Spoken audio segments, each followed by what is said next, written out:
পুলিশের জুলুমবাজির প্রতিবাদে সরব মুরগি পরিবহনের সঙ্গে যুক্ত সংগঠন। ফলে ধর্মঘটের জেরে অনির্দিষ্টকালের জন্য বন্ধ হতে চলেছে মুরগি পরিবহন, যার ফলে সংকট দেখা দিতে পারে বাজারে। আশঙ্কা করা হচ্ছে বাড়তে চলেছে মুরগির দাম। পরিবহন ব্যবস্থা বন্ধ থাকলে ক্ষতির আশঙ্কা করছেন পোল্ট্রি পালকেরা। তারা জানাচ্ছেন সময়ে বিক্রি না হলে খাদ্য খরচ বাড়বে, পাশাপাশি পোল্ট্রি মুরগি মারাও যেতে পারে।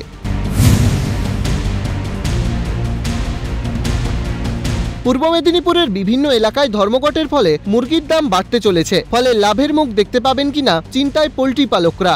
তো ঘাম ঝরিয়ে তারা উৎপাদন করে, তাদের দিকটা দেখুন। একটা ফার্ম কম করে আমাদের 40 থেকে 45 দিন আমাদের সময় দিতে হয়, দিলে আমরা তার একটা বেনিফিট দেখি। যদি আমরা সেখানে লস করি তাহলে একজন ফার্মারকে 90 দিন তাহলে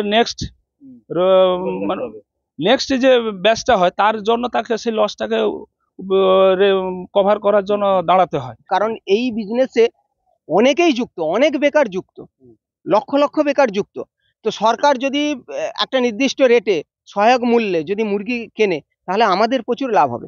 আমরা ট্রেডার্সের পক্ষ থেকে আপনাদের কাছে কোনো মেসেজ দিয়েছে? না, ট্রেডার্সের কোনো মেসেজ এখনো আসেনি, ওরা লজ্জায় দিতে পারবে না।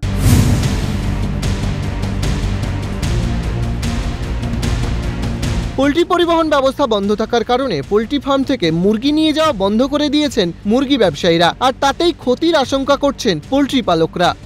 সমস্যা বলতে এই যে আমার এখন ধরুন ঘরে মাল রেডি পুরো, মানে এখন মাল ম্যাচুরিটি হয়ে গেছে কিন্তু মাল যাচ্ছে না। মাল না যাওয়া মানে আমাদের লস, কারণ এর একটা নির্দিষ্ট টাইম আছে। এই টাইমের মধ্যে মালটাকে না তুললে দেখা যাচ্ছে খাবার খাবে বেশি, সেই তুলনায় আমার ওজন দেবে না, ঘাটতি হবে, মাল মডেলিটি হবে, নানান সমস্যা।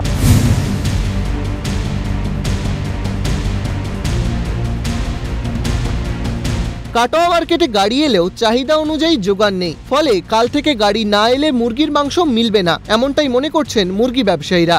স্টক নেই, তা কাল থেকে যদি গাড়ি না আসে তাহলে কি অবস্থা হবে? কাল থেকে না এলে টান পড়ে যাবে। সব মিলিয়ে এবার মুরগির মাংস কিনতে গেলেও পকেটে টান পড়তে পারে মধ্যবিত্তের। সেক্ষেত্রে খাদ্য তালিকা থেকে যদি চিকেনই বাদ পড়ে যায়, সেক্ষেত্রে মানুষ খাবেটা কি, প্রশ্নটা থেকেই যাচ্ছে। বিনোদ মণ্ডল, অরুণাভ মান্না, অরূপ সেনগুপ্ত ও প্রসেনজিৎ বিশ্বাসের রিপোর্ট, ক্যালকাটা নিউজ।